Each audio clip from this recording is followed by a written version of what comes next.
Bathroom chemicals ఏమన్నా rose water, పన్నీర్ water, scent వాటర్తో చేస్తారా? చెయ్యరు.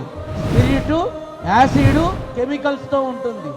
మరి ఈ కెమికల్స్ ఉన్నటువంటి విధానం లడ్డూలోకి వస్తే లడ్డు అదే రూపంలో ఉంటుందా?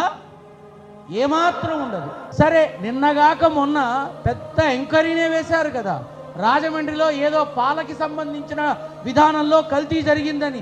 వేదవది కల్తీ పాలు తాగితే హాస్పిటల్ పోతున్నాం, కల్తీ ఫుడ్ తింటే ఎమర్జెన్సీ ఐసీయూలో పెడుతున్నారు, ఫుడ్ పాయిజన్ అయితే ఏకంగా వైకుంఠానికి పంపిస్తున్నారు. అటువంటిది ఇంత కల్తీ జరిగిన లడ్డూలు దరిమిలా 1800 రోజుల పాటు ఎంతో మంది తిన్నారు. ఒక్క కేసు బుక్ అవ్వలేదే, హాస్పిటల్లో ఒక్క కేసు బుక్ అవ్వలేదే. స్వామివారి ప్రసాదం తిని జీర్ణవాయువు దెబ్బతింది అని, లివర్స్ దెబ్బతిన్నాయి అని, ఆహార వాహిక దెబ్బతింది అని, ఆరోగ్యం పాడైంది అని, కెమికల్స్ తాగితే మరి ఆ లోపల ఉన్న ప్రేగులు బర్న్ అయ్యాయని ఒక్క కేసు కూడా ఎందుకు బుక్ అవ్వలా?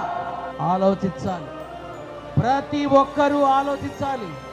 ఈ మాధ్యమాల ద్వారా, ఇప్పుడు చూపిస్తున్న మాధ్యమాల ద్వారా యావత్ ప్రజానీకాన్ని నా యొక్క సందేహాన్ని మీ ముందు వ్యక్తపరిచా.